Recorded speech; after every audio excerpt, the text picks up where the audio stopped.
훈할머니와 정신대.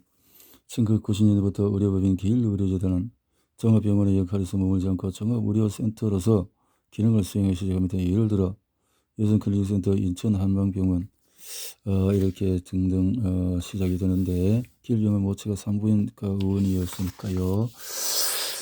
국내 최초 여성질환 전문 병원이었습니다. 이상한 표현이 될지 모르지만은 전혀 병원 같지 않는 병원을 짓고 싶었어요. 아늑한 분위기. 개원식 날 기념사에서 국내 최초 여성 전문 의료 기관을 세우겠다는 꿈이 이루어져서 기쁘다라고 했는데요. 또 보니까 선진국이라고 한다던데, 마치 우리나라가 힘있는 국가, 세계 10대 교육국이 되었잖아요. 이렇게 여성 클리닉센터를 개원하면서 여성 토털이라는 개념을 내오셨습니다. 지금은 너무나 익숙한 용어가 됐지만은 토털 케어가 지나고 나면 너무나 당연하게 받아들이는 것이 많지요. 백년길병은 화상 진료 시스템만해도 지금까지 무슨 그게 별거라고 할 수 있는 일이잖아요. 제가 그런 피해를 많이 받았습니다. 자, 지나고 나니까 길병원 여성 클리닉에서 97년 훈 할머니와 간문이의 훈 할머니의 이야기를 빼놓을 수 없겠는데요. 여성 클리닉 센터 입원 환자 가운데서 가장 유명하고 사회적으로 주목을 받았던 분인 것 같습니다. 훈 할머니는 18세 때 일본군 위안부로 끌려가서 해방 후에라도 귀국하지 못하고 캄보디아에 정착했습니다. 어쨌든 캄보디아에 살면서 우리말을 잊어버리고 한국 이름이 오니까 진동이라는 사실을 기억했습니다. 할머니의 존재가 한국에 알려진 것은 97년 6월입니다. 아련한 기억입니다. 그런데 일본군 위안부가 합법적인 매춘부였다고 주장하는 사람들은 도대체 왜 그런가요? 일본 군부가 위안군 강제 동원을 주도했다는 역사적 사실을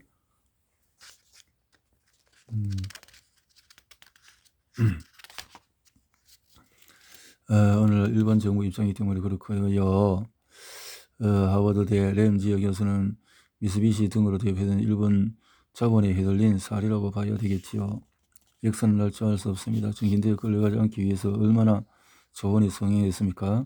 우리 마을 주변에서는 제가 증언해 줄 수도 있어요.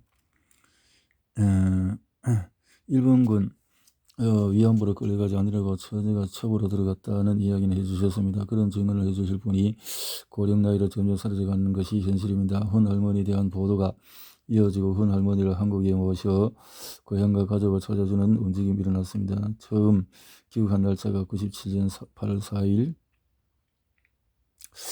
언론으로 접하는 할머니의 사연이 너무나 기괴했습니다. 모국을 잊어버리고 자신의 이름과 고향도 정확하게 기억하지 못할 정도인데, 심지어 지원금을 노리고 한국인 척한다는 식의 보도도 있었잖아요. 어떻게든 제 손으로 치료를 해드리고 싶습니다.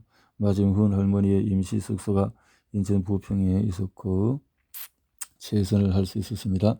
94년 7월 20일에서 인천에서 개원되고 한방협진이 있었는데, 저는 항상 한의학에 대해서 우호적이었습니다. 서양 의술의 관점으로 설명할 수 없다고 해서 의학이 아닌 것도 아니고요. 동국대학교 인천 한방병원은 길 의료재단이 경원 인사하면서 병원명이 바뀌게 됩니다. 경원학원 재단 내 경원대학교 서울 한방병원이 있었기 때문입니다. 99년 1월 31일 동국대 인천 한방병원에 철수하고 2월 1일부로 같은 자리에서 경원대학교 인천 한방병원이 문을 열었습니다. 경원대 인천 한방병원은 2008년 4월 경원대 길 한방병원의 이름을 바꾸고 그 이름으로 2009년 서울 한방병원 통합 개원합니다. 서울 한방병원이 길 한방병원을 이전하는 형식이었습니다. 그렇습니다. 되돌아보니 과정이 복잡했군요.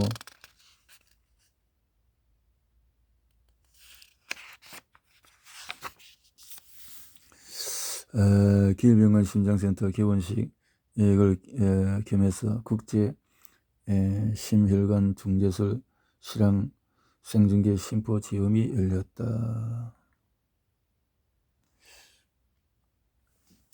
세계 최고 수준이 된 한국 의료. 길 한방병원은 길 의료전환의 모태인 동인천에서 다소 복잡하지만 그 역사를 짚어봤습니다. 그런데 아직도 좀 남은 부분이 있습니다. 경원대 길 한방병원은 가천대학교 출범하면서 명칭이 되어졌고 심장센터가 개원되었는데요. 나중에 내과학연구소, 암, 당뇨 연구원 같은 것도 다 그렇게 지었습니다. 인천 시민들이 길병원 크는 소리에 잠을 못 잔다고 우스개도 나왔으니까요. 웃음. 심장센터는 어떻게 만드시게 된 건가요? 제가 우리 병원에 온 의사들이 늘 강조한 것 두 개, 박의 봉사 애국이고 다른 하나는 인천 시민 건강을 책임진다는 자세이라 저는 그것이었습니다. 당연하지 않습니까?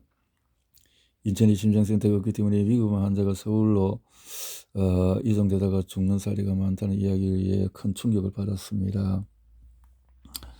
그래서 시작했다는 거죠. 1998년 문을 연 심장센터는 지하 7층에서 지상 7층 규모였고 공사비가 200원이 넘었습니다. 국내에서는 그래서 세브란스에 이어서 두 번째 규모가 되었다. 거죠. 정확히는 심근경색 같은 관상동맥 질환의 새로운 질병으로 고안된 풍선, 확장술 등을 소개한 심포지엄이었는데요. 시스템은 심장센터보다 2달 뒤에 개원한 백년길병원에도 적용이 되었습니다. 당시 보도에 따르면 혈관 확장형 기구인 서전들을 처음 발명한 미국 게이리 루빈 박사와 심혈관 초음파 권위자인 미국 스티븐 걸프 박사 등이 참석했다고 하는데요. 심혈관 중재술 시연을 생중계한 것은 아마 최초였을 것입니다. 당연히 세계적인 주목을 받았습니다. 학자, 의사 200여 명이 참석했던 것으로 기억이 납니다. 이후 심장센터의 성과가 이어집니다. 모두 우리 식구들이 한 위협이라서 하나만을 꼽을 수는 없을 것 같고요. 심장센터와 직접적인 관련은 없는 일이긴 한데 이런 일이 있었습니다. 심장센터에서 마주친 어떤 중년 남성 환자가 저에게 반갑게 인사하면서 너무나 고맙습니다 하는 거예요.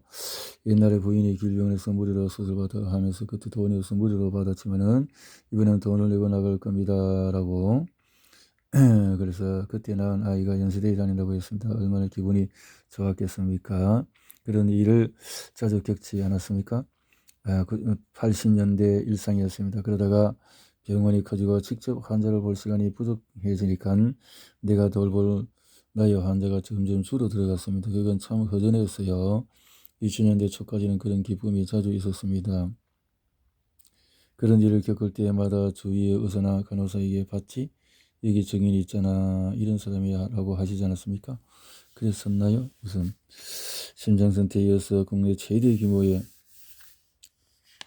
98년 7월 1일입니다. 지상 3층, 지상 9층 전문 병원을 지은 것이 드문 사례인데요. 그것도 사연이 있는데요. 중길병원 기원할 때 의사로서 크고 싶은 사람은 다 와라 내가 키워주겠다고 공언하고 다녔거든요. 심장센터 소장을 지낸 신익균, 나중에 길병원 병원장을 지냈는데 박사도 그때 영입한 인재였습니다. 신익균 박사가 언제 우리 식구가 됐죠. 신익균 박사는 미국 마이애미 심장내과 연구원으로 재직하다가 88년 길병원 심장내과 의사로 왔습니다. 88년 신익균 박사가 제시한 조건이 심장센터를 지어주면 길병원으로 오겠다는 것이었는데 그것도 제가 심장센터를 세운 이유 중에 하나였습니다. 그래서 약속을 지켰더니 어느 안과 의사가 자기 분야도 키워달라는 거예요. 그래서 그림을 그려오라고 했죠. 계획을 세우라는 뜻이겠죠. 가져온 계획서 마음에 들지 않았습니다. 규모가 너무 작았어요. 그 정도 규모로 어떻게 동양 최대의 안과 전문 병원이 될 수 있겠느냐고 대자를 놨습니다. 계획을 수정해서 이전보다 몇 배 큰 규모로 안과센터를 짓기 시작했는데 차흥록 박사가 우리 이비인후과도 키워달라고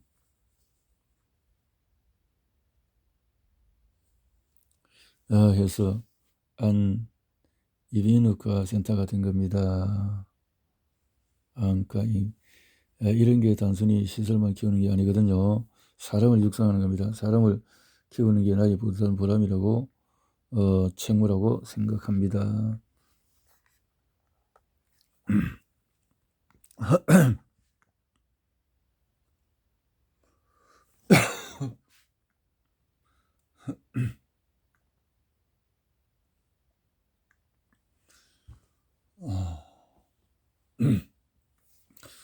안과와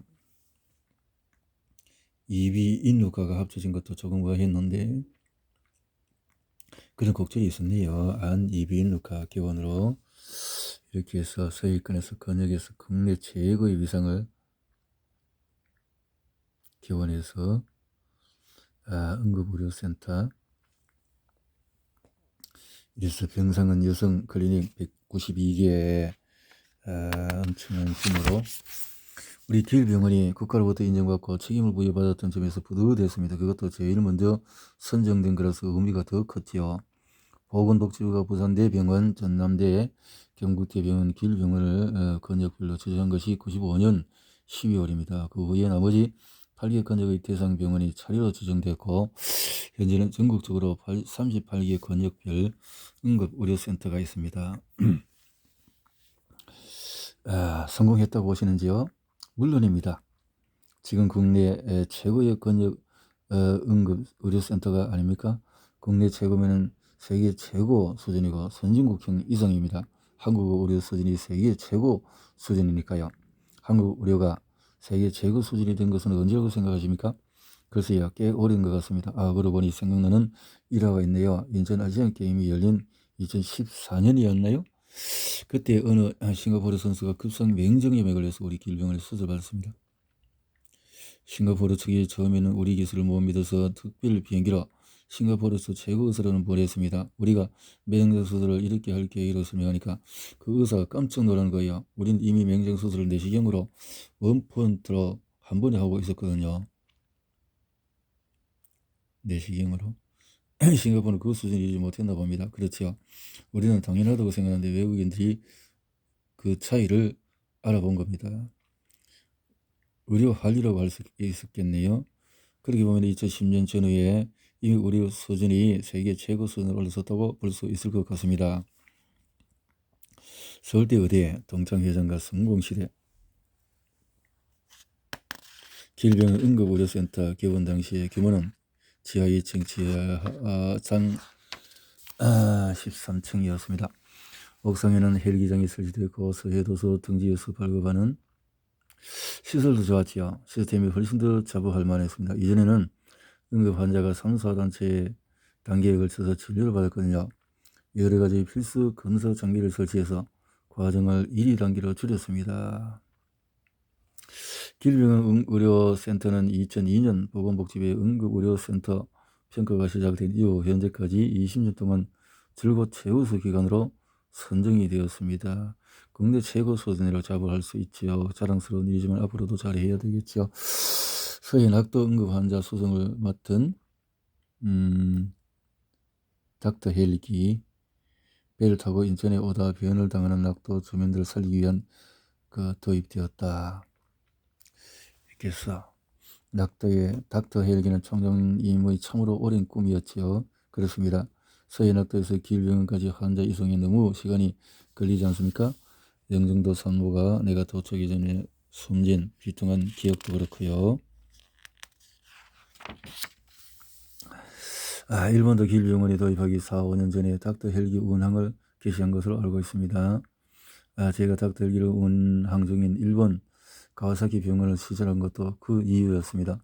우리나라만도 못하고 있는 것을 보면서 부럽기도 하고 부운하기도 했죠. 그런 일이 있었군요. 길병원이 2012년 11월 건역 외상센터로 선정되고 14년 개소식이 열렸습니다. 원동력이 뭐라고 생각합니까? 응급의료센터를 봐도 알 수 있듯이 그만큼 축적이 있었던 거지요. 잠시 화제를 돌리겠습니다. 95년 MBC 명사 가요 초대석이 출연했는데요. 이렇게 해서 봄날은 간다를 부르셨습니다. 잘하고 싶어서 한 주일은 연습하셨을 것 같습니다. 노래는 조금 하는 편인데 저도 얼마 전에 이 프로그램을 비서실이 MBC로부터 구한 비디오를 시청해서 잘 부르시던데요. 성량도 풍부하시고요. 어머니가 워낙 목청이 좋으셨어요. 그건 조금 닮았나 봐요.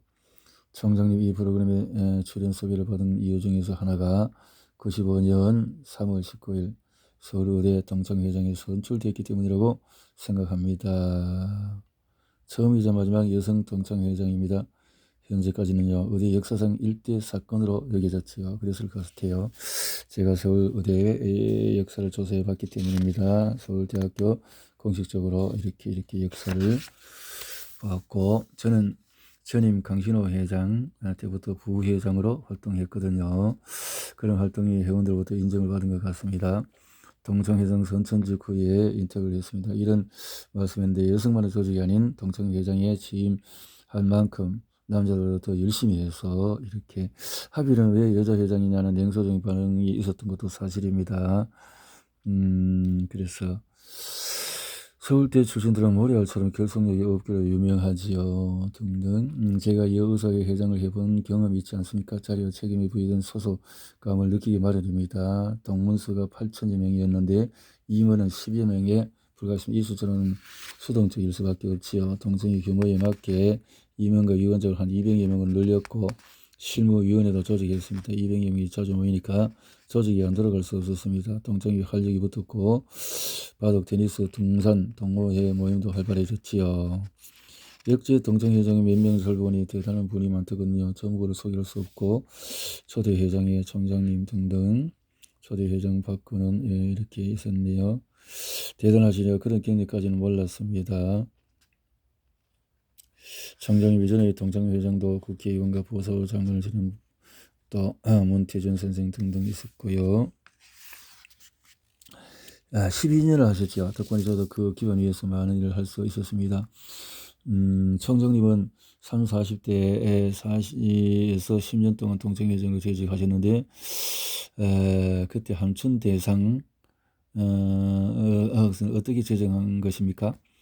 조직을 확대하니까 동문의 참여도 높아지고 여기저기 아이디어가 쏟아져 나왔죠. 그래서 함춘의학상은 별개로 함춘대상을 제정해 수용하고 있습니다. 서울대 의대 안에서 함춘원이 터가 있었지요. 함춘원은 창경공의 후원이었고요. 이렇게 장기력 의도 상을 제정하셨지요. 머리 끝에는 장기력 의도. 2004년입니다. 아시다시피 장기력 선생은 한국의 슈바이처라고 불리는 분이고, 그분이 이타 정신과 헌신을 기리는 상이었지요. 서울대 의대 졸업장 값을 내놔라. 함춘회관을 건립하는데도 여러 가지 우여곡절이 있었다고 생각봅니다. 그 건물 하나 짓는데 그렇게 어려웠습니까? 길병원 짓는 것보다 어렵습니다. 동창회장 건립은 제가 회장이 되어서 공약한 사업이었는데 단합을 이끌어내고, 그래서 당당한 공간이 절실하게 필요했기 때문이죠. 그런 취지에는 회원들이 전적으로 공감했을 것 같은데요. 서울대 측도 이미 제가 회장이 되기 전에 회관틀을 제공하겠다고 약속한 상태였고, 근데 막상 동창회 짓는다고 하니까 갑자기 다들 머뭇거렸어요. 회관 운영이 어려워지면 대학 본부가 뒤지덕거리를 해야 하지 않느냐고 해서, 그래서 제가 동창회관 운영을 못하면 이 길에 개인이 책임을 지고 관리하겠다고 문서로 약속했습니다. 또 회관을 20년 동안에 동창회에 활용한 후에 서울대에 기부 체납한다는 합의를 이루었습니다. 그랬더니 이제는 서울대 의대의 교수 몇 분이 반대하고 났습니다. 가뜩이나 캠퍼스가 좁은데 무슨 동창회관이냐고 하시면서요. 첩첩상중이었네요. 동창회 건립 기금을 크게 모았다. 2004년에서 참석해서 명스피치로 여러 번 만나서 설득하고 싸웠습니다. 결국 1996년 성금 모금이 들어갔습니다. 최소한 30억 원이 필요했거든요. 그 모금이 더 어려웠을 것 같은데요. 단합이 안 되는 의사들, 서울대 출신 의사들 아닙니까? 그걸 걱정하는 분들이 절대 다수였습니다. 제가 여의사회 동료들에게 이야기를 했더니 30억, 3억도 어려울 거다. 꿈도 꾸지 말라는 것이었어요. 또 전에 말씀드렸던 것처럼 여의사회 주축은 단합력으로 명성이 높은 이화여대, 고려대 출신들 아닙니까? 고려대가 워낙 유명하고요. 우선 이화여대도 그런가요? 저는 자신 있었습니다. 동종협의를 내는 회원이 200여 명이었는데 이분들이 100만 원씩만 내도 벌써 20억이 넘어요. 당시 이자율이 연 10% 벌써 넘었습니다. 그러니까 매달 8만 원을 내도 1년이면 이자까지 해서 100만 원이 되거든요. 인턴과 레지던트에게는 30만 원, 50만 원 정도로 모금액을 낮춰 주었습니다. 아르바이트 요원을 고용해서 동문들에게 전화를 걸게 했습니다. 자동 이체로 한 달에 8만 원씩 나가는 거라니까 다들 거절을 못하더라고요. 동문들에게 서울대 졸업장 값을 내라고 하셨다지요. 당신들 다 병원 문 앞에서 서울대 의대 출신이라고 걸어놨을 거 아니냐. 그게 100만 원이면 너무 싼 거 아니냐. 그 값을 내놔라. 그렇게 설득했습니다. 미주동창회에 참석해서 호소도 했고요. 최종적으로 얼마를 모았습니까? 40억 넘게 모였습니다. 미주동창회에서도 20만 달러가 넘는 돈을 모아주셨고요. 미주동창회에서 즉석에 연설한 그 자리에 계셨던 의대 후배 심정보 박사, 의사협회 고문으로부터 생상이 들은 적이 있습니다. 제가 참 인복이 많아요. 무슨 일을 할 때면 여수여수에서 인재들이 나타나서 저를 도와주시거든요. 심정보 박사는 서울의대 동창회 운영에 많은 도움을 주셨지요. 그런데 뭐라고 하시던가요? 2004년 6월 30일, 7월 4일 펜실베니아 허시시에서 열린 청에서 청장님 연설을 해주셨는데 200여 명이 모였다고요. 기억납니다. 우리 쪽에서 박영실 전 장관, 서울대 의학장 이왕재 부학장, 심정보 박사 등 20여 명이 갔을 겁니다. 남기고 싶은 이야기에 쓰였던 그때 연설 내용을 읽어보겠습니다. 내가 서울대를 나오지 않았다면 오늘 내가 있었을까 하고 항상 생각합니다. 여러분도 모교를 나오지 않았다면 이 자리에 없을 겁니다. 여기 오신 대단한 분들이었습니다. 여러분이 서울대를 나오지 않았다면 사모님들이 여러분을 택했을까요? 내조의 힘이 여러분을 미국 상류사회로 이끌어냈습니다. 이 대목에서 사모님들은 하나와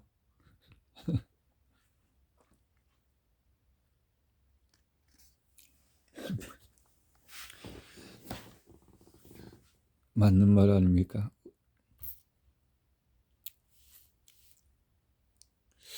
나머지 부분에 이렇게 쓰셨습니다. 그런데 여기서는 재산 상속을 기부하는 것이 많은 것 같습니다. 한국에서는 재산 자식에게 물려주는 하는데 참 좋은 생각입니다. 여러분이 스스로 생각이 듭니다. 여러분이 모교라는 것이 잊지 마시고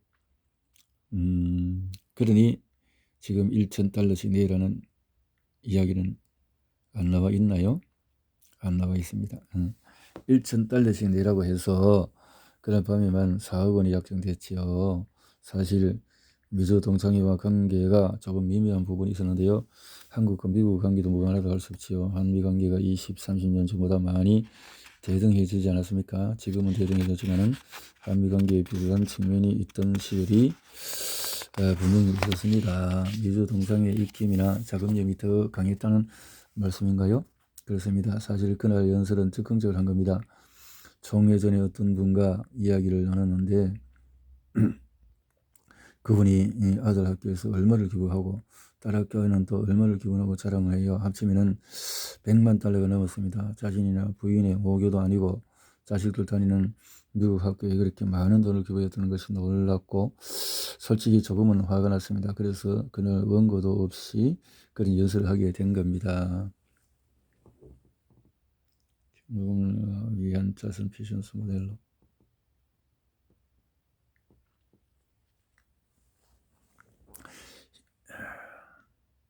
심영구 박사 즉흥 연설로 그렇게 자정을 휘어잡고 박수 받는 걸 보고 여걸이 따로 없다고 감탄했다고 고개를 저었습니다. 그런데 함천에 중국식이 열렸습니다. 그 후 운영은 어떻게 됐습니까? 남은 공간을 임대로 내놓고 연 2억 원 이상의 수익을 했습니다. 관리비를 지출하고 보탬됐지요. 함천 해관이 준공된 후 회장직에서 물러나려고 하셨잖아요. 함천 해관이 개관하면서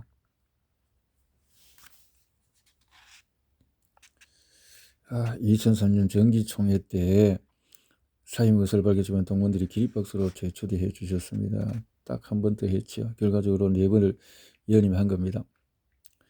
98년 4월 17일 미주동창 나라사랑 방한 행사라는 제목의 기사가 실렸는데요.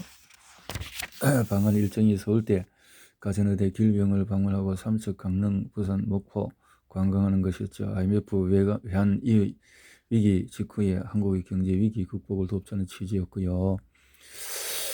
그런데 돈을 쓰면 좋잖아요. 나라를 생각하는 방법은 여러 가지입니다. 서울의대 동창회 임기가 끝나기도 전인 2003년 11월 대한의사협회 100주년 위원장으로 위촉되셨는데요. 몇 차례 사용했지만 김재정 회장이 하도 간곡하게 부탁해서 그렇게 했어요. 기념행사 하이라이트에서 2006년 1월 여의사 자선 패션쇼를 했는데요. 쑥스럽습니다. 기념 자선 행사였고요. 마침 여의사의 50주년도 되고 해서 여의사 50명이 모델로 참석했어요. 저도 앞장섰고요.